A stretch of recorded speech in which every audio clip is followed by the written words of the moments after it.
Hey everyone, Liz from the Nail Hub here, and I wanted to do a quick tutorial about Chrome. I get asked about Chrome a lot, and there's a lot of trending nail art designs like Chromebre and half chrome, French chrome, different types of chrome. And rather than try to recreate a design specifically, I thought I would actually teach you guys some fundamental tips and tricks about Chrome and what to look out for, how to achieve some of these looks, and how to leverage your products to help you with some different things. So I've got a tip here. I'm just going to do everything on tips today. So you'd want to make sure that if this is a real nail, that it's already prepped and cleansed and ready to go. And then you would obviously apply a base gel, or you would be doing this over some kind of overlay product. So make sure you've got base gel on your nail, or again, you've got a finished overlay, whatever you're going to be applying over the top. So I'm going to actually do the tutorial. I've got a couple different ways I can do this, but I wanted to also highlight a new product from Accents while I do this. This is Accents Luxio Build, which is a soak-off builder in a bottle. And this is one of the new shades that came out recently. It's Build Honey, which is a really pretty, it's like a very nice neutral beige shade. This is a really, really nice tone. So they have 6 different colors of Luxio Build now, and these are soak-off builder gels that come in a bottle, and there's 6 different tints. So depending on what skin tone you're trying to go for and match a color to, or what color strikes your fancy, you can use any of these. So it is going to have a slightly thicker consistency. So what I'm going to do is I'm just going to apply a nice wet layer, sometimes also referred to as a slip layer. So you're just going to coat the entire nail. You would apply base gel underneath this if you're going to use this builder product. Make sure you apply a base gel for that adhesion beforehand. Okay, so now I have that wet layer of product. And then what I'm going to do is I'm going to grab a bunch of gel on the brush. So just dip it down in there and try and get as much product as you can. And then you can even just turn it so it kind of weights the product onto one side of the brush. You want a nice dollop. And you can even, if you're struggling with that, you can even like tip the bottle on its side, wait till your brush gets totally coated, and then as you come out, just have that big dollop of product on one side of the brush. Okay, so then what I'm going to do is on top of that same wet layer, I'm going to touch down about 2/3 of the way up the nail, just to keep it away from the cuticle area. And then what I'm going to do is I can create some of this structure on the nail. And I can do like a nice upper arch. I can fade that out. And if you run out of products, you can always go back and add more. So just push into the product that you already have on the nail. And then just walk that down. And if you have a little bubble, like I've got one right there, all you have to do is, I would clean most of the product off your brush so you're not reintroducing a bunch of product. Just scrape some off. Sometimes it'll disappear on its own as it self-levels, but if you have one, you just stab it and pull upwards and you'll get rid of that bubble, okay? Now, one of the things you can do, you can either manipulate the gel by stroking it back and forth. I've got a little bubble right there. Or you can also turn the nail upside down. You guys have probably seen me do this a lot on my channel. Whenever I'm working on a set of nails that I need to help, gravity to help me get that product back where I want it, even if this is a real hand, I'll do this with my real hand, or I'll even do this with a client's hand. You can just use gravity as your best friend to get the product to weight back into the area that you're wanting it to be.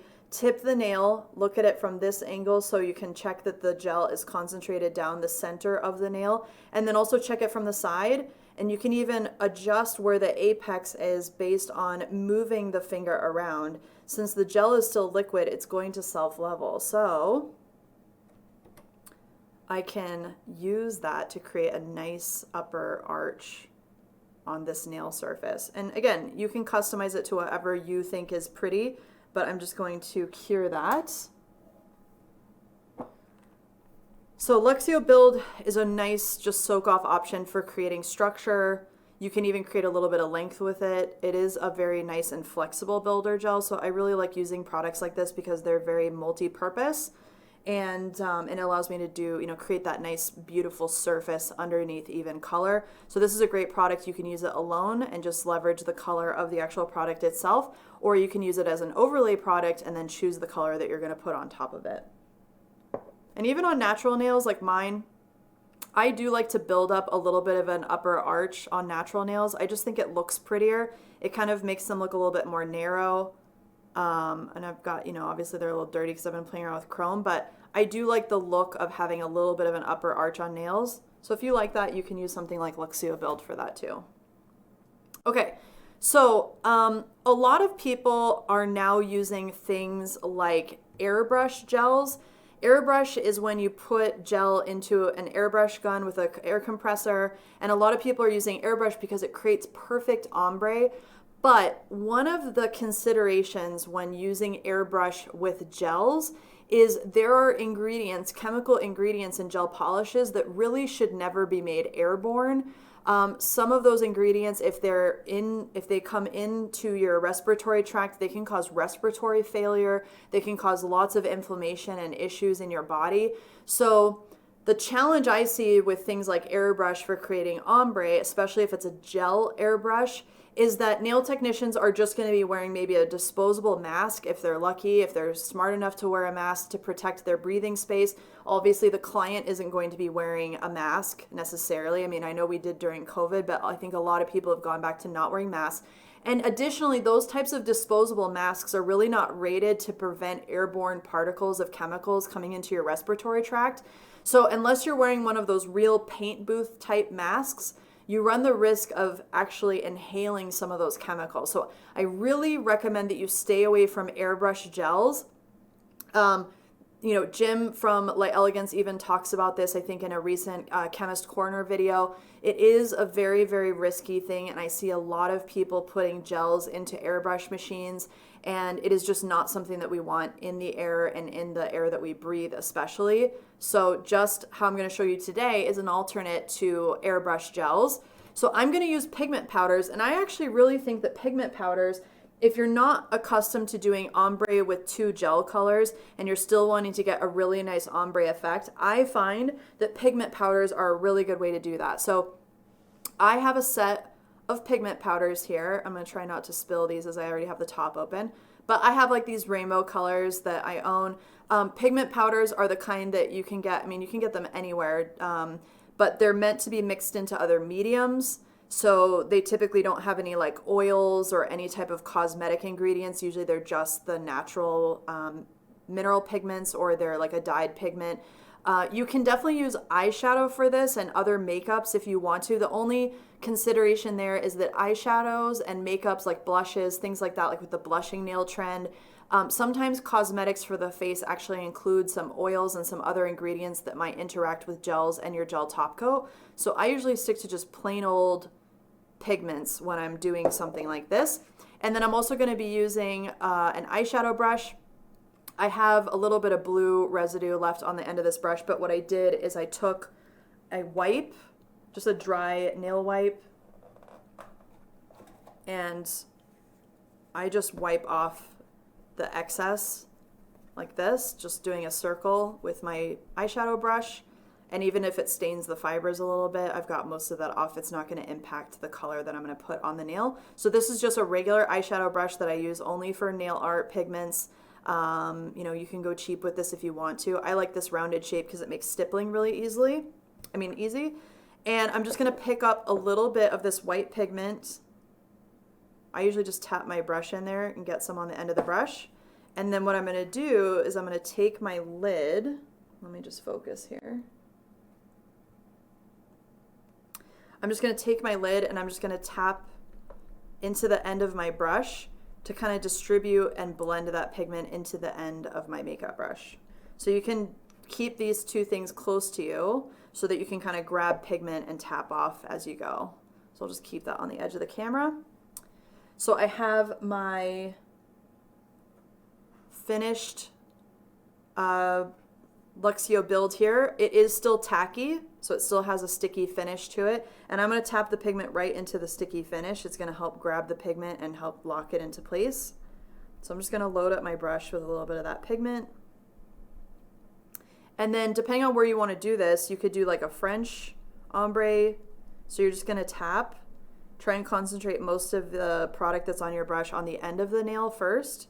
You can kind of create like a French guideline if you want, like that. And then if you have too much on your brush and you want to like wipe some of it off, just keep a wipe handy. And I usually just like wipe some of it off, and then I can go back and I can kind of blend, or you can pick up a little bit of the excess and just blend upwards. So I'm just going to go lightly with less of the pigment powder.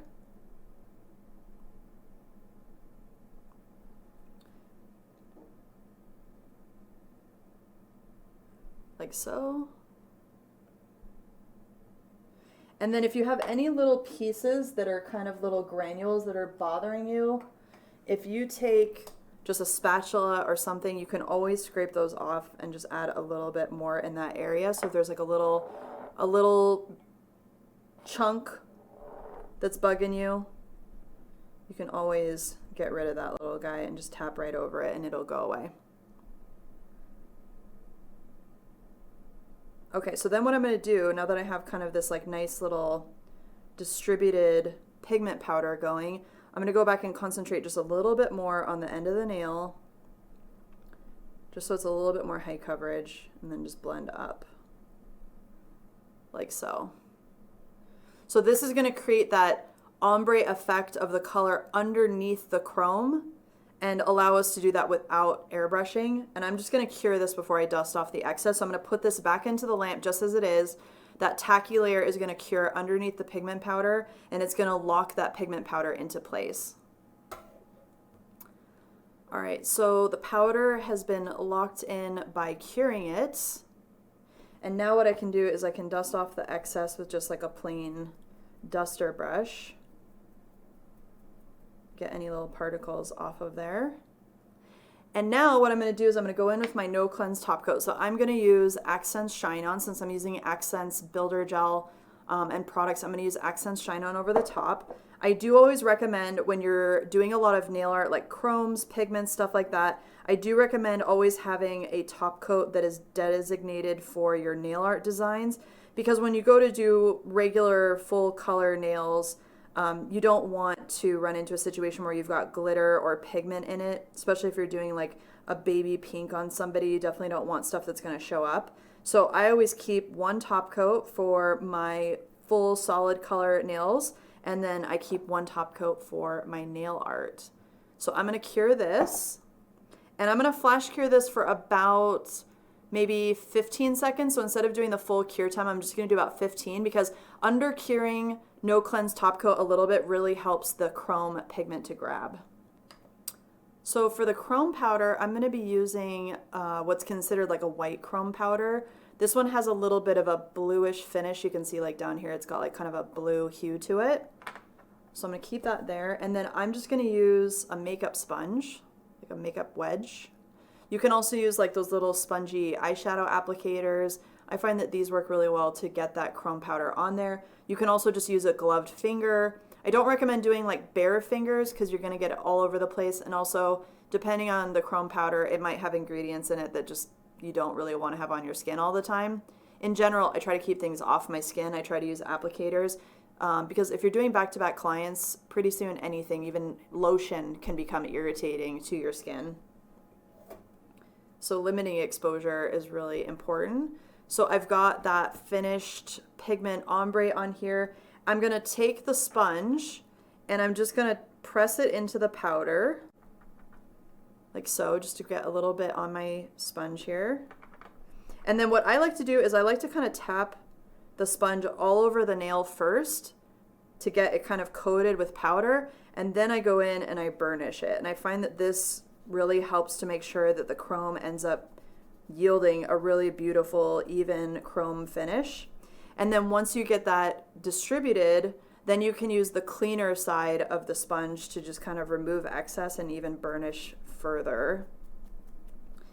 And I will say that depending on the top coat and the lamp that you're using, you will have to experiment a little bit with cure times. So I cured this nail for only about 15 seconds with the top coat on it before I put the chrome powder on top. And you can see how nicely it grabbed all that chrome and really allowed me to burnish it in evenly onto the nail surface. If I had cured it all the way to 30 seconds or even 60 seconds, it doesn't turn out as nice, and it'll still kind of stay kind of granular, and you'll be able to see the individual pieces of the chrome. So toy around with curing times and flash curing times to try and get that perfect finish for your chrome application. And it also, like I said, it depends on the actual chrome that you're using, plus the top coat that you're using, plus the lamp that you're using. So if you're messing around with combinations of those things, you might have to come up with like a perfect time for each one of those combinations. And then I always like to just make sure that I've got all the excess powder off before I go in with my top coat. Now, if you're dealing with chipping of the top coat after you've done chrome like this, it is possible. I don't have that happen as often when I use matching gel with matching top coat. However, what you can do is you can always go over your chrome with a bonder. So since I'm using Accents products today, I would use Accents Affix-It. You can apply just a really nice thin layer of this over the surface of the chrome. It'll help kind of make the chrome sticky. And you can even just concentrate it like on the free edge of the nail where you know like there's going to be a lot more contact happening. So you just let that air dry. It's what you would call like a protein bonder. It just air dries and creates a really, really sticky finish. So once that's completely dry, then I can go in with my top coat and it'll help lock in that chrome. It'll help my top coat adhere to the chrome, and it will really help prevent chipping, especially if you've got clients that are really hard on their hands. So I'm just going to apply a nice coat of top coat. And then you can just make sure the free edge is capped. Oh, that's so pretty.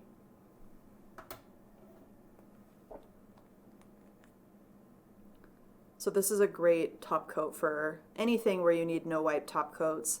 It's very, very shiny. Works great for chrome. You just have to flash cure it for chrome. But you can use pretty much any no wipe top coat. And also Accents, if you're doing black or white bases for chrome, Accents also has something called black on or white on, which is essentially a no cleanse color. So think of it like shine on except with black or white base in it, and that way you don't even have to apply color on the nail if you're not doing something like some specific color. If you're just doing black nails with chrome on top, you can skip the whole gel polish plus top coat step by just using something like black on.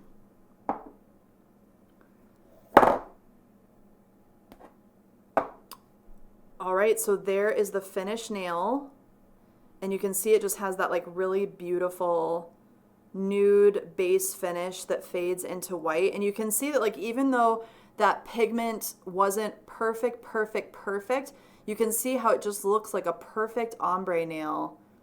Even though I wasn't doing airbrush, I wasn't having to figure out how to do chrome with 2 different colors of gel polish. It's just a really pretty way to create a nice subtle effect. Obviously, this is a very, very neutral type of ombre. It's just a nude fading into a white, but you can absolutely get creative with the different color combinations.